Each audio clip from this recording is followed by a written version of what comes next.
Tonight's story is a whirlwind of secrets, heartbreak, and ultimate retribution, set against the glitzy backdrop of the Waldorf Astoria in New York City. Our protagonist is a devoted wife on the verge of motherhood, while her wealthy husband hides a web of betrayal beneath his polished facade. Sparks fly when he dares to bring his mistress to an exclusive charity gala, and the pregnant wife makes a choice that will shake high society to its core. This is a tale of love and lies, ambition and revenge, and how karma doesn't simply knock, it breaks down the door. Cassandra Montgomery's life appeared to outsiders like a fairy tale plucked straight from the pages of a glossy magazine. She lived with her husband, Dylan Montgomery, in a lavish penthouse overlooking Central Park.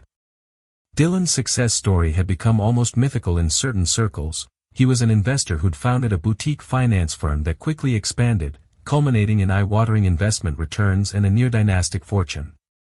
People said he was a self-made man, although rumors always whispered of hush-hush partnerships and unexplained windfalls. For Cassandra, a small-town girl from Vermont who'd once thought her dream was to simply open a cozy bed and breakfast, being catapulted into the world of Manhattan's elite took more than a little adjusting. She had to master polite conversation at extravagant dinner parties, learn which forks to use at multi-course charity banquets, and memorize the genealogies of everyone who was anyone in that gilded sphere. However, through it all, she prided herself on staying humble, remembering her roots, and maintaining a sense of compassion that set her apart. She wasn't interested in social climbing. She'd fallen in love with Dylan before he was minted as a top-tier billionaire. Back then, he was an ambitious young man with a spark in his eyes and a willingness to do whatever it took to succeed. But in the past year, Cassandra had felt the tectonic plates of her marriage shifting. Arguments that once ended in laughter and a kiss now stretched into days of tense silence. Affectionate notes and fleeting glances were replaced by an uncomfortable void. Cassandra tried to attribute these changes to the stress Dylan faced as a high-profile businessman. Like so many, she believed that once they got through this patch, their relationship would grow stronger. When she discovered she was pregnant, she thought it was the beacon of hope they both needed, a new beginning. Little did she know it would become the catalyst for an unraveling. The phone calls that he took in another room. The dinners he claimed were with important clients but never quite lined up with his official schedule. The gift receipts for diamond bracelets that never ended up in her jewelry box. Cassandra had begun collecting these red flags like puzzle pieces, each new piece forming an unmistakable mosaic of betrayal. Yet, out of loyalty or fear, she couldn't say which, she hesitated to confront him directly. Instead, she tried to hold on to the life she had built, hoping she was misreading the signs. That changed the night she found a lipstick-stained handkerchief hidden in the glove compartment of Dylan's Bentley. It wasn't her lipstick shade, not even close. She favored subtle pink tints, while this was a bold, passionate red. The discovery ignited something in Cassandra. Perhaps it was the maternal instincts that come with pregnancy. She felt compelled to protect the future of her unborn child. She decided then and there she wouldn't be meek or complacent any longer. She would face the possibility that her husband was having an affair, gather proof, and then decide how to act. If Dylan was deceiving her, she intended to confront him on her own terms, in a manner that would ensure she and her child would no longer suffer from his lies. The tension between them grew taut as Cassandra subtly watched Dylan's every move. She learned to read his suspiciously vague text messages over his shoulder. She took mental notes of the nights he claimed were business emergencies, and found ways to verify his whereabouts. She gathered details about unexplained credit card charges, especially at luxury boutiques. During one such investigation, she discovered a pricey purchase at an upscale lingerie store. Cassandra never wore that brand. She didn't even know what it was called until she saw the receipt, Agent Provocateur. Her cheeks burned, and she realized there was no more room for denial. If Dylan was going to continue in his betrayal, then she would orchestrate the perfect moment for her revenge. When the invitation arrived for an exclusive charity gala at the Waldorf Astoria, Cassandra felt an eerie sense of fate. The event was hosted by Dylan's close business allies to support underprivileged youth. The guest list read like a who's who of high finance, with mega celebrities and philanthropic superstars peppered in. It would be a grand affair, replete with a silent auction, champagne towers, and at least 2 red carpet entrances. If Dylan was going to flaunt his mistress anywhere, it would be at a spectacularly public event with society's elite. Cassandra received her invitation in the mail, complete with gold lettering and the seal of the organizing committee. The date was set for 2 weeks away, and she decided she would attend, no matter what. For the first time in her life, Cassandra felt a clarity that sliced through the confusion. She would expose him.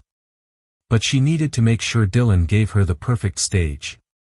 She had to bait him into bringing his mistress, if not openly, then at least discreetly. So, she adopted a strategy of feigned indifference. She began by pulling back from him emotionally. No questions about where he was going, no nagging about who he was with. She kept her distance, enough to let him believe he was in control. She dressed more casually, no longer wearing the clothes he'd bought her. She canceled fancy spa appointments and spent time on philanthropic work with a local children's shelter, channeling her heartbreak into giving back. Where she'd previously tried to invite him to prenatal checkups, she now simply went alone, carrying her unborn child with dignity and pride. She let him roam freely, expecting him to slip deeper into his routine of duplicity. And that's precisely what happened. From subtle conversations, she soon learned that Dylan was, in fact, planning to attend the Waldorf Astoria Gala with a close friend, a woman she hadn't met but suspected was the infamous Mistress. One of Cassandra's reliable confidants, Amanda Reed, an old college friend who now managed PR for multiple wealthy clients, caught wind of Dylan RSVPing for 2. She discreetly confirmed with Cassandra that a second name was listed on the guest pass, though it wasn't the wife's. Amanda promised to keep quiet but made it known she was in Cassandra's corner if needed. That single confirmation was all Cassandra required. Her next step was planning how she would expose him. She had considered confronting him in private, but that felt too small. She wanted to tear the mask off, to end the charade so definitively that there would be no space for doubt or further manipulation. This man, whom she had adored, trusted with her life, and chosen to be the father of her child, had betrayed her. He deserved a stage where he would learn the true meaning of consequences. It had to be on that gala night, in front of the people who idolized him. Because if Dylan thrived on admiration and prestige, then the ultimate blow to his ego would be to lose face in front of his entire network. Cassandra spent the remaining 2 weeks quietly assembling her plan. She gathered all her evidence, photographs from suspicious nights out, credit card statements, text messages she'd forwarded to her personal email, even the lipstick-stained handkerchief. She created duplicates and shared them with Amanda for safekeeping. Should anything happen to Cassandra or her property, she wanted the truth to come to light anyway. She also timed her final prenatal checkups to ensure she wasn't endangering herself or the baby with the stress of what she planned to do. Her doctor, the kindly Dr. Rosenberg, reminded her that stress levels could affect her pregnancy, urging her to take care of herself first. Cassandra forced a smile, assuring Dr. Rosenberg she'd be careful. Inside, she was a tempest raging in the ocean, unstoppable, determined to protect her child's future. With each passing day, she felt more certain that the man she once knew was a ghost, replaced by someone far more ruthless. Perhaps he'd always been this way, and she had just been blinded by love. Regardless of the truth, she refused to be one of those women who stood by while her husband brazenly dishonored her. She wasn't going to let her child grow up in a family built on illusions and lies. The day of the gala arrived. Cassandra spent the morning in silent reflection, walking slowly around their penthouse, each step a reminder of the calm before a storm. She closed her eyes for a moment and imagined her unborn child's futuria life free from the toxicity that had invaded her marriage. She exhaled shakily, opened her eyes, and prepared for the most important evening of her life. The Waldorf Astoria shimmered against the early evening sky, a beacon of opulence in the heart of Manhattan. Limousines, Rolls-Royces, and sleek black town cars lined up at the red carpet, each discharging an array of socialites in glittering gowns, high-powered businessmen in tailored suits, and celebrities flashing million-dollar smiles. Photographers jostled for position behind velvet ropes, desperate for the best shots to grace tomorrow's society pages and viral social media posts. Cassandra arrived separately, deliberately choosing to come a bit later than the advertised start time so that most guests, including Dylan, would already be inside. She stepped out of a rented car, not wanting to rely on the family driver. The paparazzi turned their cameras on her, momentarily unsure who she was until they recognized her as Dylan Montgomery's wife, a social figure in her own right. Their shouts erupted. "Mrs. Montgomery, over here. Are you meeting your husband inside? Is it true you're expecting?" She paused briefly, giving a small, graceful wave. Her baby bump was elegantly concealed beneath a custom gown, an exquisite piece from a local designer friend, not from Dylan's favorite high-end labels. Her pregnancy glow was undeniable. She felt her heart pound but steadied her nerves. She wasn't there for the cameras. She was there for one reason only, to unmask Dylan in the most spectacular way possible. Inside, the grand ballroom was a feast for the senses. Towering flower arrangements adorned tables set with crystal stemware and fine silver. A live orchestra played a classical waltz in the background, and the hush of polite conversation filled the spaces between the music. Everything sparkled, from the chandeliers to the diamond-studded shoes of the guests. Waiters circled with silver trays of champagne flutes and canapés. The event's theme, "The Future of Our Children," was emblazoned above the stage on a golden banner. Cassandra's eyes scanned the crowd until she finally spotted him, Dylan Montgomery, all 6 feet of charismatic swagger, holding court with 3 or 4 wealthy associates near the side of the stage. He was impeccably dressed in a tailored black tuxedo. Beside him stood a striking brunette, wearing a crimson gown that clung to her every curve. Her lips matched the color of her dress with eerie precision, the same shade Cassandra had seen on that handkerchief. She caught the woman's face in profile and recognized the harsh lines of arrogance around her mouth. She was no naive fling. This was someone who wanted to be seen with Dylan, who relished the power it granted her. Rage, betrayal, heartbreak, these emotions simmered beneath Cassandra's calm exterior. She breathed in slowly, reminding herself that exposing him was not only about vengeance. It was about closure and liberation for her and her unborn child. This was the night to end the illusions. She spotted Amanda Reed in the crowd, who gave her a subtle nod. Their plan was set. Before she could make her move, she saw Dylan glance around and notice her. The moment their eyes locked, his face betrayed a flicker of shock, quickly replaced by a flash of raw annoyance. He excused himself from the group and made his way toward her, leaving his mistress behind. Cassandra smiled sweetly at him as he approached, though her heart was pounding like a drum. "You came," he said stiffly, scanning her gown as if verifying she had dressed appropriately for the event. He hadn't even bothered to officially invite her. "Feeling unwell?" "I'm fine," she replied, raising an eyebrow and placing a hand on her small baby bump. "It's a special evening, isn't it? I wanted to support the cause. And you?" His gaze shifted to the crowd, aware of the watchful eyes. "Yes, well, it's quite the turnout. Why don't we mingle?" "No need," Cassandra said pointedly. "I've already said my hellos. Actually, I'm excited for the stage announcements. You are one of the guest speakers tonight, right?" Dylan nodded, still eyeing her warily. He hadn't expected her to show up, and certainly not with such poised confidence. "Yes, I'll be making a short speech to open the main event. It's just a 5-minute welcome address." Cassandra nodded and continued to beam a polite smile. "I wouldn't miss it for the world." Her eyes darted behind him, where the brunette lingered, watching them. Cassandra recognized the woman's expression. She was trying to size up the wife, to gauge the threat. Cassandra offered the woman a gracious nod. "Won't you introduce me to your companion, Dylan?" For a moment, Dylan looked like a deer in headlights. He quickly recovered, though. "Oh, that's just a business associate, Carmen Brooks. She's new to the circle. I'll introduce you later," he said with unconvincing cheerfulness. Let's get you a seat. When Dylan stepped away to greet another cluster of investors, Cassandra made her way discreetly across the ballroom. She found Amanda near the silent auction tables, which displayed items ranging from fine art to exotic vacation packages. Amanda, dark-haired and dressed in a sleek black gown, had the practiced grace of someone used to navigating these glittering circles. Is everything set?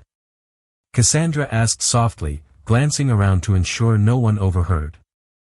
Amanda handed her a discreet remote clicker. Yes. The tech guys think it's for a charity slideshow you might be presenting. They have the file queued up as planned photos, documents, the works. Once Dylan starts speaking, they'll switch the feed from the teleprompter to your slides. All you have to do is press that button. Don't forget your microphone. It's hidden by the stage left. Ask any staff member for it, and they'll hand it to you because they think you're a co-presenter. You have about half an hour before his speech. Cassandra took the device and exhaled in relief. She and Amanda had decided not to alert the official event organizers to their true intentions. They had simply requested a short presentation slot, claiming Cassandra wished to surprise her husband with a philanthropic initiative. The charity committee, thrilled by the prospect of another high-profile donation, gave the green light without asking too many questions. Her plan was straightforward yet devastating. As soon as Dylan began his speech, Cassandra would take the stage from the other side, calmly, microphone in hand, and intercept the teleprompter feed with the slideshow exposing his affair. She would present the evidence to the entire room, culminating in the final reveal that she was carrying his child. The blow would be public, humiliating, and, in her mind, justified. But as with any carefully laid plan, unpredictability lurked in the corners. Cassandra felt her nerves twist. She worried about how Dylan might react. Would he become violent or try to gaslight her in front of everyone? She also wondered if the shock might be too much for her pregnancy. Yet, the desire for truth outweighed her fears. She reminded herself that sometimes you have to burn bridges to light your way forward. The evening progressed, filled with the clink of champagne glasses and hushed bidding wars at the silent auction tables.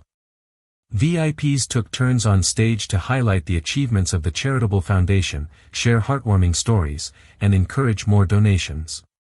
Cassandra observed Dylan from a distance.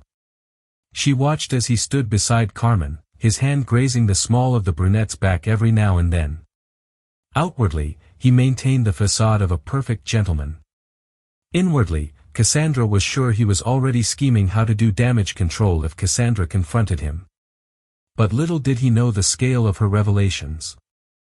Finally, an MC in a crisp suit took the microphone at the center of the stage. Ladies and gentlemen, I hope you've all been enjoying your evening. We've raised a significant amount already for our cause, so thank you. But before we continue, we have a very special address. It is my pleasure to introduce one of our most notable benefactors and a leading figure in finance, Mr. Dylan Montgomery. Polite applause swelled through the ballroom, and Dylan, flashing a winning smile, walked up the short staircase onto the stage.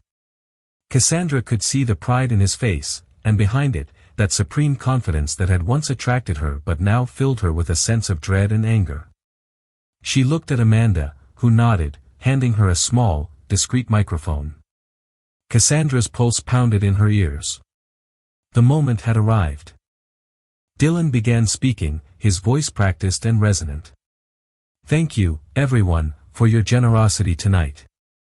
I've always believed that if fortune smiles upon us, we have a responsibility to pay it forward. Cassandra made her move. She slipped behind the heavy stage curtain on the left, found the tech assistant who had the projector controls, and whispered that she would take over for a special surprise segment. The assistant, unaware of the real plan, grinned and nodded. Just press the button and you're good to go, Mrs. Montgomery, he whispered. I'll handle the rest. Dylan continued, the children who benefit from this organization are the future, and every donation here tonight, large or small, helps to secure their opportunity at a better life. Polite applause. He took a sip of water. And so, without further ado, I'd like to invite my wife. He hesitated. Cassandra froze for a millisecond. She hadn't expected him to call on her. She wasn't sure if he was trying to be magnanimous or if he was just following a script. Either way, it was too perfect. Cassandra stepped onto the stage, microphone in hand. The stage lights were bright, momentarily disorienting her, but she forced herself to continue. She smiled at the audience, shifting her gaze from Dylan to the sea of onlookers. There was a muted gasp from the audience. They knew something big was about to happen. Carmen stood near the front, her expression momentarily masked by confusion. "Good evening, everyone," Cassandra said, her voice amplified throughout the massive hall. "I apologize for interrupting my husband's speech, but we have a little surprise presentation to share, don't we, Dylan?" He cleared his throat, obviously taken aback, but tried to project calm. "Yes, of course. We want to thank you all again for..." She pressed the button. In an instant, the teleprompter script vanished from the projector screen behind them, replaced by the first slide, a photo of Dylan and Carmen entering a luxury hotel, arms wrapped around each other. The hush that fell upon the audience was so profound, Cassandra could hear her own heartbeat echo in her ears. She saw Dylan's face contort, switching from confusion to alarm. But she wasn't done. She pressed the remote button again. The next slides featured a flurry of images, receipts for expensive jewelry, restaurant bills for intimate dinners, and that damning photo of the lipstick-stained handkerchief. Each piece of evidence hammered home the truth: Dylan was carrying on a blatant affair with the woman he had introduced as a business associate. People began murmuring. Several guests looked away, embarrassed by the spectacle. Others watched with rapt fascination, drawn to the unfolding drama like moths to a flame. Dylan lunged for the remote, but Cassandra stepped back, adrenaline surging. Security guards shifted awkwardly, uncertain whether to intervene in a spat between a husband and wife, especially such high-profile benefactors.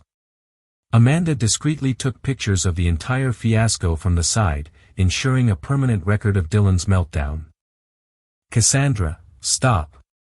Dylan hissed forcibly, taking hold of her wrist. But she yanked herself free. "Don't you dare touch me," her voice reverberated through the speakers. She turned to the audience of business magnates, celebrities, and philanthropic leaders. "I'm sorry you all have to witness this, but let's be honest. You have to see who Dylan Montgomery really is. He's been parading around as a loyal husband while betraying the very vows he pretends to uphold. And I haven't even told you the best part." She paused, letting the tension thicken. Carmen stood up, looking mortified, on the verge of fleeing. Dylan's face was crimson, a mixture of fury and desperation. "I'm pregnant with his child," Cassandra continued. "He's ignored every sign that I needed him, that our baby needed him.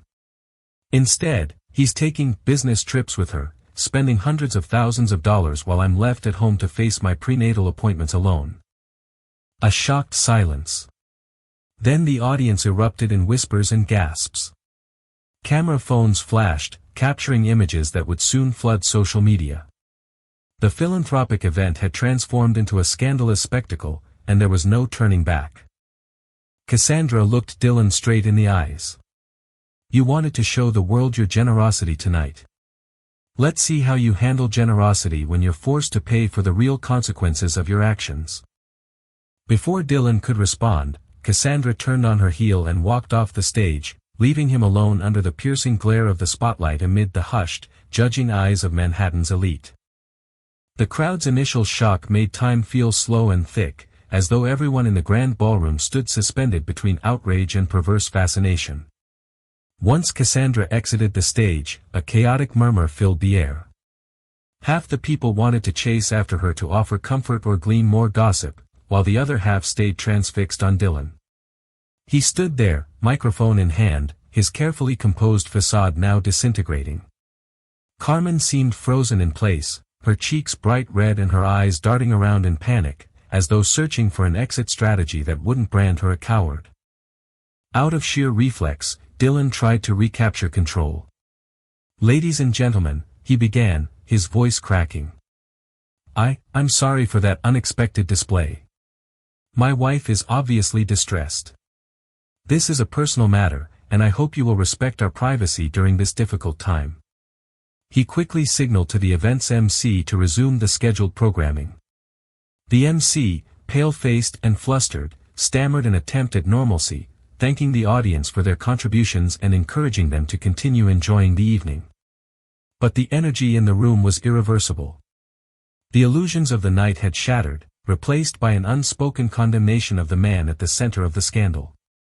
Some guests whispered among themselves, others quietly slipped out, not wanting to be complicit in the humiliating fiasco. Amanda found Cassandra in a side hallway near the restrooms, leaning against the marble wall, tears brimming but not yet falling. She clutched her abdomen protectively, as if to reassure the child growing within. Amanda rushed over, pulling her into a gentle embrace. "Oh, Cass," she said. "That was so brave and so intense. Are you okay?" Cassandra exhaled shakily. "I had to do it. My baby deserves better, but I feel. I don't know. Everything is happening too fast." Amanda dabbed away Cassandra's tears with a tissue. "You did what you had to do. Don't let guilt eat at you now. Dylan was the one who forced your hand." Cassandra nodded, determined to stay strong. "Let's leave. I can't stay in this building another minute." They weaved through the corridor to a discreet side exit to avoid the press, who had likely begun to swarm the main entrance. Before they could slip out, a voice echoed from behind them. "Cassandra, wait." She turned to see Dylan rushing toward her, his face a mixture of desperation and anger. Carmen was nowhere to be seen, presumably slinking away in an effort to evade the paparazzi's glare. Amanda positioned herself protectively in front of Cassandra, but Dylan held up his hands in a gesture of surrender. "I just want to talk to my wife," he said. 5 minutes, please." Cassandra waved Amanda aside, albeit reluctantly. "It's okay. I'll hear him out," she said quietly. Amanda stood just a few steps away, arms crossed, ready to intervene if necessary. Dylan inhaled, trying to steady himself. "Why did you have to do that? You've ruined everything. My business relationships, my reputation. This entire event was about helping children, for God's sake." Cassandra's lips trembled with suppressed emotion. "Helping children? You have a child on the way, Dylan, one you've conveniently neglected while gallivanting with." She swallowed hard, trying to contain her fury. "You gave me no choice. I'm tired of your lies, your affairs, your arrogance. I won't let you bury this under another layer of cover-ups. You always told me the public image of our marriage mattered. Well, now the public has the truth." He reached for her hand, but she snatched it away. "Cass, I know I messed up. I'm sorry, but we can fix this. My PR team will spin it." "Stop," she said sharply. "This is not about PR or spin. This is about betrayal and our unborn child. I'm filing for divorce, Dylan. I should have done it the moment I suspected you were cheating." The color drained from his face. "Divorce? But think about the baby. Think about the business. You said yourself you wanted a family, you wanted stability." Cassandra's voice trembled with a depth of pain and certainty that left no room for doubt. "I did want a family. A real one. I deserve more than you sneaking around with your mistress, humiliating me behind closed doors. So, yes, I'll have stability, but not with you." Dylan's jaw tightened. "You can't just end it like this. There's a prenup, Cassandra. There are financial details. We need to talk to lawyers. This can't be undone on a whim." She let out a derisive laugh. "A whim? Finding out the man I love has been sleeping with someone else while I'm pregnant is not a whim. I'm not an idiot. I've been preparing. I have all the evidence I need to ensure you don't leave me destitute. And given your wonderful display of morality, I'm pretty confident the court will grant me a favorable settlement. Prenup or not, the public scandal alone might pressure you to pay more just to save face.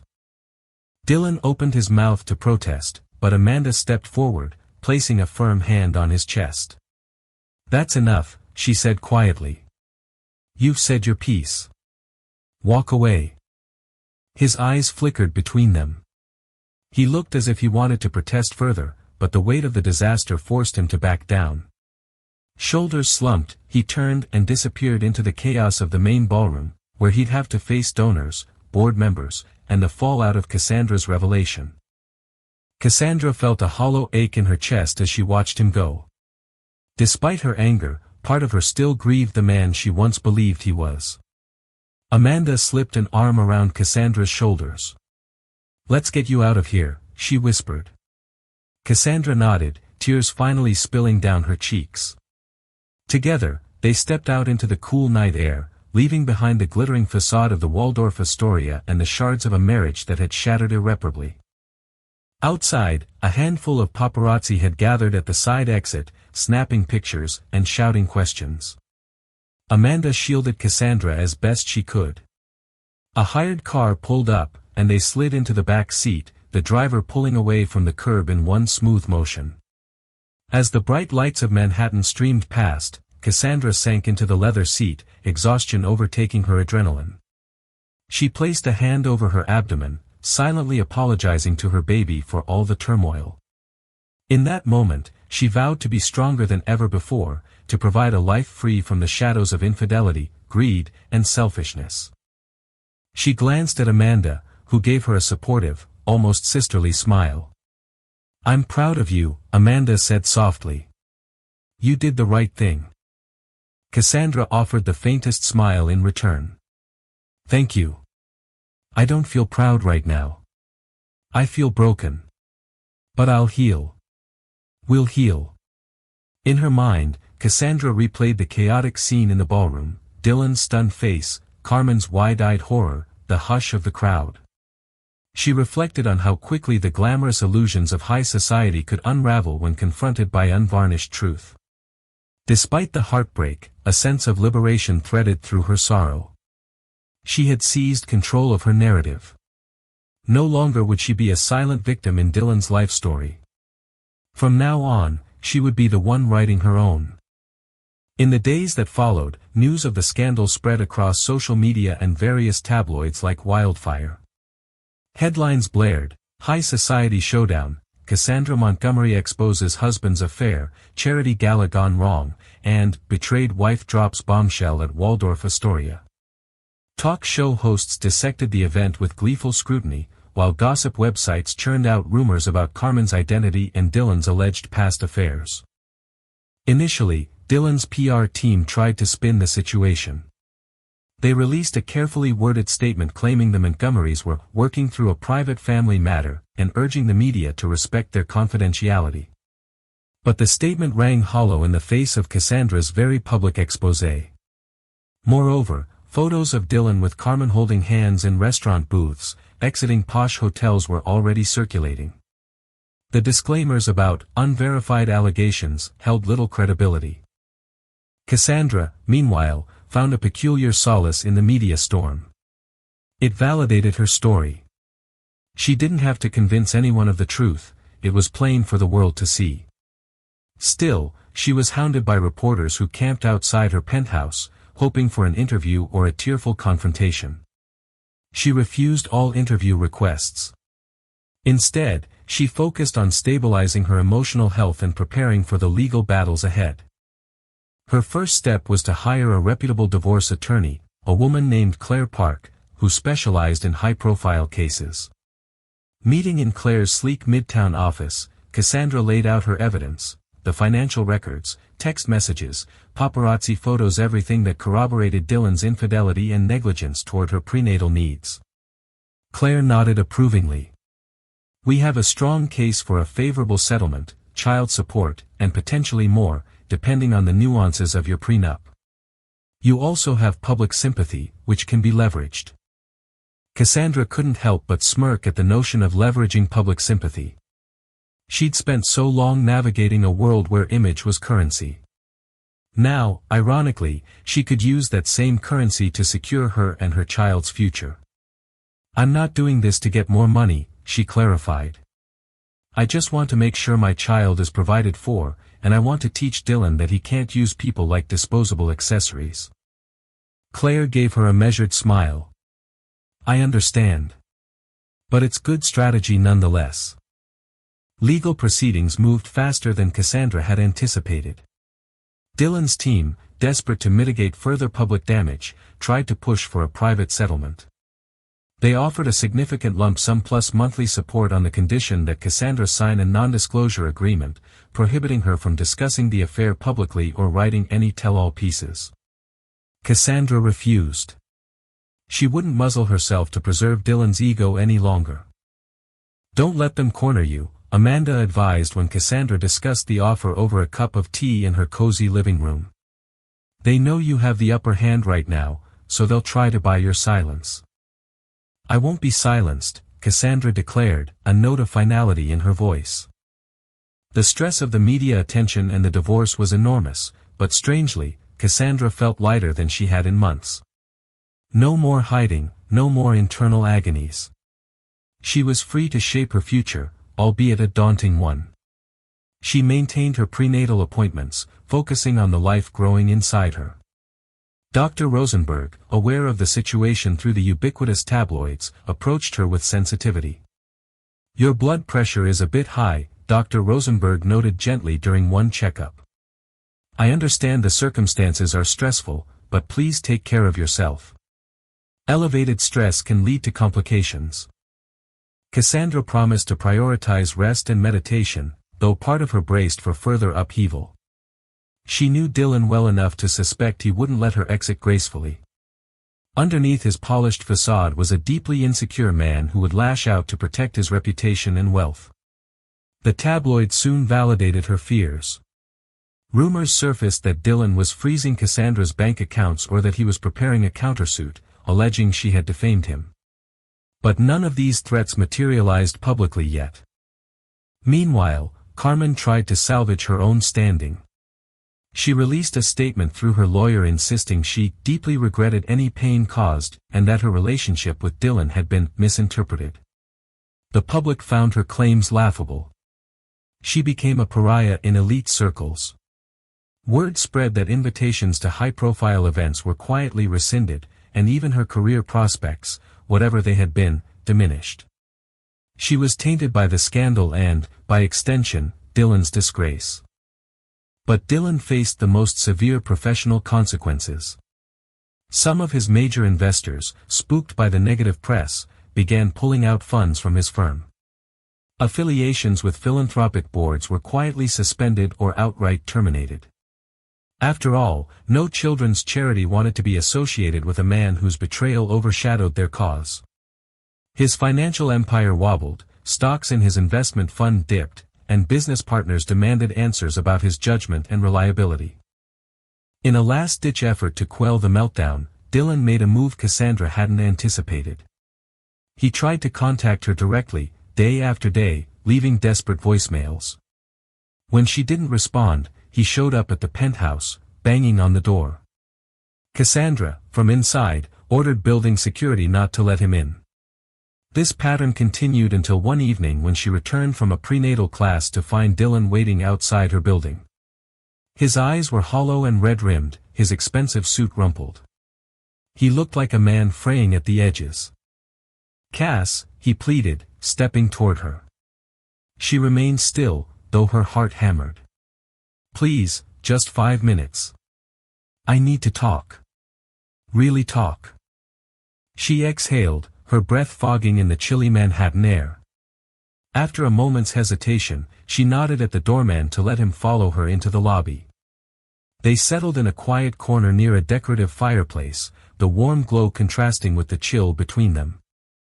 "I know you have no reason to believe me," Dylan began, his voice trembling. "But I'm sorry. I made a huge mistake. My ego, my desires. They got the better of me. But Cass, I swear, if I could take it all back. She cut him off. Don't try to rewrite history. You knew exactly what you were doing, and you've been caught. That's all there is to it. He grimaced, nodding slowly. I know. But I also know we were in love once. And I still love you. I still want to be a father to this baby. Maybe we can do a trial separation, figure out if. Stop. Cassandra's voice was steel. You love the idea of me, Dylan. You love what I represented, your sweet wife, the perfect mother. But that's not love. Love is loyalty, honesty, respect. You betrayed every bit of that. He bowed his head. I know, but the baby. The baby will have a father if you choose to step up, Cassandra said, tears threatening to spill. But that father will no longer be my husband. She rose from her chair. I'm done. Contact me through my attorney if you need anything. Our child deserves support, but I deserve peace. His eyes glistened, a fleeting vulnerability crossing his features. I'm losing everything, he whispered. Cassandra felt a twinge of pity, remembering the dreamer she'd once admired. But pity wasn't enough to mend the chasm he had created. She turned, walking away without looking back. As she rode the elevator up, she felt an odd mix of heartbreak and resolve. The boyish Dylan who used to bring her daisies from a street vendor had transformed into a hollow man, consumed by ambition and indulgence. She refused to let him drag her into the quicksand of his ruin. When the elevator doors opened to her penthouse floor, Amanda was there waiting, having arrived earlier. She offered a comforting hug, as if she sensed what had transpired. You look exhausted. I'm okay, Cassandra replied softly, though her voice trembled. Just some closure, maybe. Amanda led her inside, helping her into a seat and bringing a glass of water. Closure is good. You need rest. Cassandra nodded, sipping the water. She stroked her belly, gently whispering to her baby. We'll be okay, she murmured. We'll be just fine. And for the first time in weeks, she believed it. The unraveling of Dylan Montgomery's empire accelerated at breakneck speed. In the weeks following the gala, several key clients of his boutique finance firm withdrew their investments due to moral and reputational concerns. Rumors circulated that the Securities and Exchange Commission was taking a closer look at Dylan's financial dealings, prodded by whistleblowers who claimed they had witnessed questionable accounting practices. More than just gossip, the investigation gained traction, culminating in a formal inquiry. Cassandra learned all of this through business news segments and acquaintances in the industry. Each piece of bad news about Dylan felt like a bitter validation. She took no glee in his downfall but recognized it as the natural consequence of a life built on deception and ethical gray areas. Indeed, it was as if the universe had decided to serve Dylan a dose of cosmic retribution karma, swift and unrelenting. Did you hear? Amanda asked one afternoon, phone in hand, eyes wide. They just announced Dylan was forced to step down as CEO of his own firm. Some investor group took over majority shares. He's effectively been ousted. Cassandra released a long, unsteady breath. She had expected a collapse but hadn't guessed it would be so public and merciless. What do you think he'll do now? She asked. Amanda shrugged. The news says he's facing civil lawsuits. A few charitable organizations are also suing him for misappropriation of donated funds. She paused. He really sank himself, Cass. Cassandra's phone buzzed. It was a text from Claire, her attorney. It read, Dylan's team is revising the settlement proposal. Much more favorable terms for you. Seems they're desperate. She looked up at Amanda. They want to settle. Probably to stop me from testifying about any financial wrongdoings I witnessed or signing an NDA regarding anything about the firm. This is bigger than just an affair now. Amanda squeezed Cassandra's hand. All the more reason to finalize your divorce and distance yourself. Then you can move on with your life, free and clear. The following day, Cassandra met Claire in a sleek conference room for mediation with Dylan's legal representatives. Dylan was conspicuously absent, sending only his attorneys to negotiate. The tension in the room was palpable. His lawyers looked worn and nervous, flipping through binders of documents. Claire maintained a calm, professional demeanor while Cassandra tried to steady her own racing heart. The lead attorney cleared his throat. "We have come to an updated agreement. Mr. Montgomery is prepared to offer a lump sum significantly higher than initially proposed, along with monthly support. Additionally, he will assign to Mrs. Montgomery the deed to the Vermont Lake House as part of the settlement. In exchange, we ask for full confidentiality regarding Mr. Montgomery's personal and professional affairs." Cassandra glanced at Claire, who nodded almost imperceptibly, as if to say, "We can push for more." Indeed, Cassandra didn't want to sign a gag order about her own experiences, but a small voice inside reminded her that the stress could harm her baby. She needed closure, stability, and peace. And so, after several hours of back-and-forth negotiations, Cassandra agreed to sign off on the condition that she retained the right to discuss personal aspects of the betrayal, her emotional narrative, her perspective, but would refrain from delving into specific financial details or proprietary firm information that could feed legal battles. It was a delicate compromise, but one that gave her the freedom to own her story of infidelity and heartbreak without getting mired in corporate secrets. When the agreements were finally typed and printed, Cassandra signed. With that stroke of a pen, the painful chapter was nearly closed. The attorneys departed to relay the outcome to Dylan. Cassandra felt a strange emptiness, as though she had expected some grand catharsis but found only a quiet vacuum. Claire offered her a reassuring smile. "You've taken an important step. Now you can focus on your child and your future. Don't underestimate the value of leaving this toxic environment behind." In the weeks that followed, Cassandra found a measure of serenity she hadn't experienced in a long time. The paparazzi interest waned as newer scandals dominated the headlines. She moved out of the penthouse. Too many memories haunted its gilded halls and temporarily stayed in a furnished apartment with stunning views of the Hudson.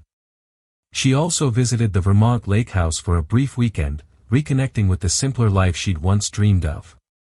The house felt like a haven, nestled in nature's tranquility, and she contemplated moving there permanently. The idea of raising her child among trees and fresh air tugged at her heart. Meanwhile, Dylan's troubles mounted. Federal agencies slapped him with investigations. His assets were frozen pending litigation, forcing him to downsize from the penthouse to a modest condo. Gossip columnists salivated over the details of his downfall, detailing how the mighty Felina man who once hosted lavish parties was now scrambling for damage control, facing possible criminal charges. Cassandra occasionally wondered about Carmen, but not enough to inquire. From stray headlines, she gleaned that Carmen had relocated to Miami, presumably trying to reinvent herself and dodge the scandal's aftershocks. Good riddance, Cassandra thought, focusing instead on her own well-being. In her 7th month of pregnancy, Cassandra threw herself a small baby shower, inviting only her closest friends, Amanda, a couple of former neighbors, and some dear acquaintances from her volunteer work. They gathered in Cassandra's new apartment, admiring the warm, airy decor she'd curated. She purposely avoided the ostentatious extravagance that had characterized her life with Dylan. The baby shower was a cozy affair with pastel decorations, homemade cupcakes, and heartfelt gifts. As Cassandra opened each package, tiny outfits, soft blankets, toys, she felt a deep sense of gratitude. Despite everything, she had a strong support system. She also sensed a renewed purpose, to be the best mother possible, to create a loving home free from deception and emotional neglect. Toward the end of the shower, Amanda clinked a glass for attention. "We have a surprise," she announced, motioning for the guests to gather. "Cassandra, we all pitched in for something special." She handed over a card with a small key taped inside. "This is for a new life. Whenever and wherever you decide to start it." Cassandra blinked back tears as she read the card. It was a heartfelt note offering her a circle of care and encouragement. The key was symbolic, representing freedom, new beginnings, and the open door of possibility. She hugged Amanda, her voice thick with emotion. "I don't know how to thank you all." Amanda grinned. "Just keep being you." That night, after all the guests had gone, Cassandra sat alone in the nursery she was setting up. She ran her fingers over a soft crib mattress, thinking about the child who would soon fill that space with life and laughter. She thought about everything she had lost: her marriage, her illusions, her old identity, and realized that in losing those things, she had gained something more precious: self-respect, autonomy, and the unwavering resolve to protect her child. It was said that karma had a way of balancing the scales. Dylan was learning that lesson the hard way, watching his empire crumble. Cassandra, meanwhile, felt that life was giving her another chance, an opportunity to rebuild on a foundation of honesty and love. And that, she decided, was the best form of justice she could ever receive. Cassandra went into labor on a crisp October morning, her hospital bag neatly packed weeks before. With each contraction, she clung to the hope that this new life would bring her the fresh start she so desperately needed. Her friend Amanda drove her to the hospital, offering calm words and steady hands while Cassandra breathed through the pain. After hours of grueling labor, a piercing newborn cry echoed in the sterile delivery room. The doctor gently placed a tiny, squirming girl in Cassandra's arms. Tears of pure joy blurred Cassandra's vision as she counted her daughter's fingers and toes, overwhelmed by an immediate, unconditional love that washed away the lingering bitterness. "Welcome to the world, my sweet Lily," she whispered, naming her child after the delicate yet resilient flower. The hospital stay was a blur of nurses checking vitals, friends visiting with soft blankets, and late-night feedings illuminated by the low glow of corridor lights. Each time Cassandra looked at Lily, she felt both her heartbreak and her hope laid bare. The scandal that had consumed her life became little more than distant noise compared to the miracle of Lily's existence. A few days after returning to her apartment, Cassandra received a letter in the mail. The spidery handwriting on the envelope belonged to Dylan. Though dread knotted her stomach, she opened it carefully. His words were brief and contrite, admitting he had lost nearly everything: his firm, his wealth, his reputation, and expressing a desperate wish to meet the daughter he had never properly acknowledged. There were no grand gestures or excuses, only a quiet plea for a chance at fatherhood. Cassandra struggled with the decision. Part of her felt that Lily deserved to know her father, but she also feared Dylan's history might cast a dark shadow. Consulting Amanda and her attorney, Cassandra ultimately agreed to a short, supervised meeting in a modest cafe near her apartment. Amanda accompanied her as a safeguard, settling at a nearby table while Cassandra waited with Lily cradled in her arms. When Dylan arrived, the man who had once been the epitome of cool confidence was now gaunt, his eyes hollow. No designer suit could mask the desperation he radiated. He approached slowly, his voice trembling as he spoke. "She's beautiful," he murmured, looking at Lily with a softness Cassandra hadn't seen in years. For a moment, the storm of betrayal and anger receded. All that remained was a father gazing at his newborn child. Cassandra insisted on boundaries. She explained that if he wanted a role in Lily's life, he must prove himself worthy through honesty, consistency, and genuine affection, not hollow promises. This wasn't about forgiveness, it was about the future. Dylan, his eyes wet, nodded solemnly, admitting he had let ambition and deceit destroy everything he once held dear. Their meeting was brief. Cassandra allowed Dylan to gently stroke Lily's tiny hand but kept her daughter close. When he left, his shoulders slumped under the weight of guilt and looming legal battles. Watching him walk away, Cassandra felt a pang of sadness for the memory of who he had been, yet relief that she now stood firmly on her own. In the following weeks, Cassandra moved to her Vermont lake house, wanting Lily to grow among the crisp mountain air, quiet trees, and honest simplicity. The drama and cacophony of Manhattan faded into the background. Dylan's trial proceeded, culminating in a prison sentence for his financial crimes. Occasionally, Cassandra saw the headlines: but found she felt little beyond a faint melancholy at how swiftly greed and betrayal had destroyed him. Every morning in Vermont, Cassandra rocked Lily by the window, gazing at sunlight dancing on the lake. She would whisper stories of resilience, hope, and love into her daughter's ear. In those still, quiet moments, Cassandra realized she had shed not just a toxic marriage, but the layers of self-doubt that had once held her captive. Her future, and Lily's future, brimmed with quiet possibility, proof that even after the most shattering betrayals, a new dawn could bring a warmth and beauty impossible to ignore. Thank you for joining us on this emotional roller coaster of heartbreak, scandal, and redemption. Cassandra's journey is a powerful reminder that true strength isn't about enduring betrayal, but about rising from it. When fortune and ambition blind us, karma has a way of restoring balance, often in the harshest manner possible. In the end, Cassandra discovered her own strength, finding peace in a new life, far from the glittering illusions of high society, and determined to create a future filled with love for her child. If this story of resilience and ultimate justice moved you, please give this video a thumbs up. Share it with anyone who loves a tale where karma is served and a new, better life begins. And don't forget to subscribe to this channel for more captivating stories that prove truth can be stranger, and far more powerful, than fiction. Thank you for watching, and we'll see you in the next story.